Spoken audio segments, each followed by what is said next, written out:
ಕೋಟಿ ಕೋಟಿ ಶ್ರೀರಾಮ ಭಕ್ತರ 500 ವರ್ಷದ ಕಾತರ 2024 ಜನವರಿ 22ರಂದು ಸಾಕಾರಗೊಂಡಾಗ ಸಾಕಷ್ಟು ಜನ ರಾಮನ ಭಕ್ತರು ಭಕ್ತಿ ಭಾವದಲ್ಲಿ ಮಿಂದೆದ್ರು.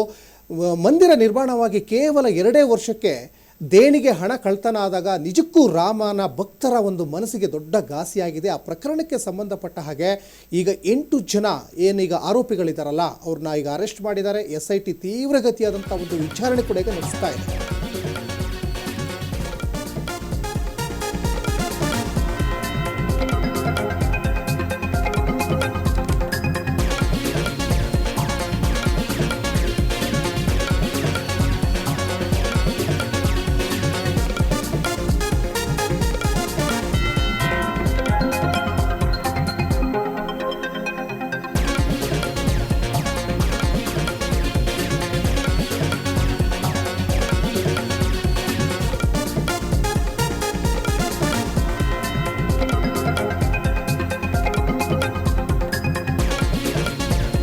ನೋಡಿ, ಈ ಅಯೋಧ್ಯೆ ಶ್ರೀರಾಮನ ಹುಂಡಿಗೆ ಕನ್ನ ಹಾಕಿದಂತಹ ಕದೀಮ್ರು ಯಾರೋ ಹೊರಗಡೆಯವರಲ್ಲ, ಆ ದೇಗುಲದ ಸಿಬ್ಬಂದಿಗಳೇ, ಆಡಳಿತ ವರ್ಗದವರೇ, ಜೊತೆಗೆ ಈ ಹಣ ಎಣಿಕೆ ಮಾಡುವಂತಹ ಕೆಲಸಕ್ಕೆ ನೇಮಕ ಆಗಿದ್ರಲ್ಲ ಅವರೇ ಈ ಕಳ್ತನ ಮಾಡಿದ್ದಾರೆ. 8 ಜನ ಕದೀಮ್ರು ಈ ಅಯೋಧ್ಯೆಯಲ್ಲಿ ಕಂಡು ಬಂದಂಥ ಅಯೋಗ್ಯರಿವರು.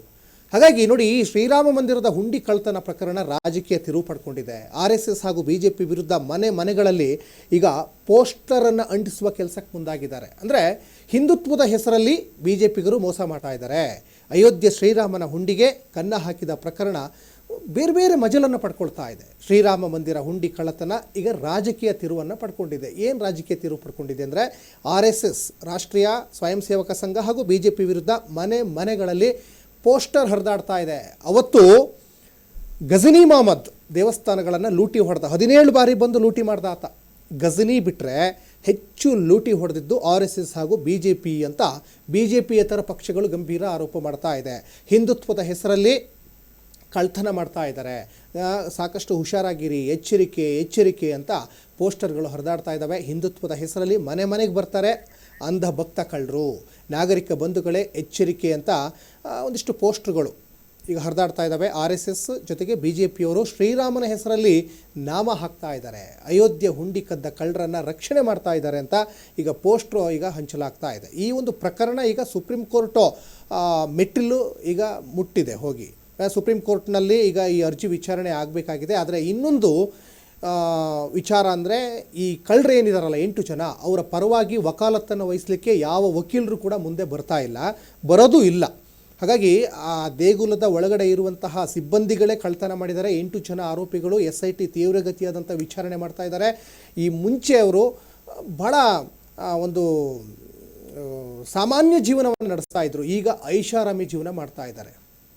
ಕೋಟಿ ಬೆಲೆ ಬಾಳುವಂತಹ ಕಾರು, ಬಂಗ್ಲೆ, ಮನೆ, ಜಮೀನು, ಹೋಟೆಲ್ಲು, ಹೀಗೆ ಸಾಕಷ್ಟು ಎಲ್ಲ ಖರೀದಿ ಮಾಡಿಬಿಟ್ಟಿದ್ದಾರೆ. ಯಾಕಂದರೆ ಶ್ರೀರಾಮನ ಭಕ್ತರ ಆ ಒಂದು ಪ್ರೀತಿ ಭಕ್ತಿ ಭಾವದಿಂದ ಹಾಕಿದಂತಹ ಚಿನ್ನ, ಬೆಳ್ಳಿ, ವಜ್ರ, ವೈಡೂರ್ಯದ ಜೊತೆಗೆ ಸಾಕಷ್ಟು ಈ ಹಣದ ರೂಪದಲ್ಲಿ ಹೋದಂತಹ ದೇಣಿಗೆಯನ್ನು ಕೂಡ ಕದ್ದಿದ್ದಾರೆ ಅನ್ನೋದು ಕೂಡ ಗೊತ್ತಾಗ್ತಾ ಇದೆ. ಮತ್ತು ಅಲ್ಲೊಂದು ನಿಯಮ ಇದೆ, ಶರ್ಟು ಮತ್ತು ಪ್ಯಾಂಟಿಗೆ ಜೇಬಿಲ್ಲದೆ ಇರುವಂತಹ ಕಾಸ್ಟ್ಯೂಮನ್ನು ಹಾಕ್ಕೊಂಡು ಹೋಗಬೇಕು ಅಂತ ನಿಯಮ ಇದೆ. ಯಾಕಂದರೆ ಅಲ್ಲಿಯೇ ಕೆಲಸ ಮಾಡ್ತಾ ಇರೋರು ಒಗ್ಗಟ್ಟಾಗಿಬಿಟ್ಟು ಹಣ ಕಳ್ತನ ಮಾಡಿದ್ದಾರೆ. ಜೊತೆಗೆ ಬ್ಯಾಂಕಿಗೆ ಹಾಕುವಂತಹ ಈ ಬಂಡಲ್ಗಳಲ್ಲಿ ಎಕ್ಸ್ಟ್ರಾ ಹಣವನ್ನು ಹಾಕಿ ಶೌಚಾಲಯದಲ್ಲಿ ಬಚ್ಚಿಟ್ಟು ಅವ್ರ ಮನೆಗೆ ಹೋಗುವಂಥ ಸಂದರ್ಭದಲ್ಲಿ ಆ ಎಕ್ಸ್ಟ್ರಾ ಹಣವನ್ನು ಅವರು ಸಮಾನವಾಗಿ ಹಂಚಿಕೊಳ್ತಾ ಇದ್ರಂತೆ.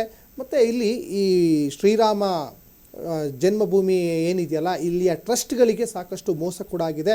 ಇದರ ಟ್ರಸ್ಟಿಗಳು ಕೂಡ ಚಂಪತ್ ರಾಜ್ ಸೇರಿದಂತೆ ಬೇರೆ ಟ್ರಸ್ಟಿಗಳು ಈಗ ರಾಜೀನಾಮೆಯನ್ನು ಕೊಡಬೇಕಾದಂತಹ ಪರಿಸ್ಥಿತಿ ಎದುರಾಗ್ತಾ ಇದೆ. ಜೊತೆಗೆ SIT ತೀವ್ರಗತಿಯಾದಂತಹ ವಿಚಾರಣೆ ಈಗ ಒಂದು ಕಡೆ ಈಗ ನಡೆಸ್ತಾ ಇದೆ.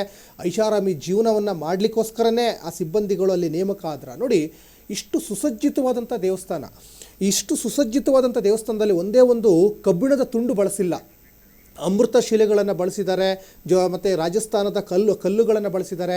ಬಹಳ ಇನ್ನೊಂದು ಹೆಮ್ಮೆ ವಿಚಾರ ಅಂದರೆ ನಮ್ಮ ಕರ್ನಾಟಕದ ಕಪ್ಪು ಶಿಲೆಯಲ್ಲಿ ಮೂಡಿರುವಂಥ ಬಾಲರಾಮನ ಮೂರ್ತಿ ಭೂಕಂಪಕ್ಕೂ ಬಗ್ಗಲ್ಲ, 1000 ವರ್ಷ ಆದರೂ ಕೂಡ ರಿಪೇರಿಗೂ ಬರಲ್ಲ. ಆದರೆ ಇಂಥ ಸುಸಜ್ಜಿತವಾದ ದೇವಸ್ಥಾನದಲ್ಲಿ ಅಲ್ಲಿಯ ಒಳಗಡೆ ಇದ್ದವರೇ ಹಣ ಕದ್ರಲ್ಲ ಅನ್ನೋದು ನಿಜಕ್ಕೂ ರಾಮನ ಭಕ್ತರಿಗೆ ಒಂದು ಹೃದಯಕ್ಕೆ ಆಗಿರುವಂಥ ಘಾಸಿ ಇದು.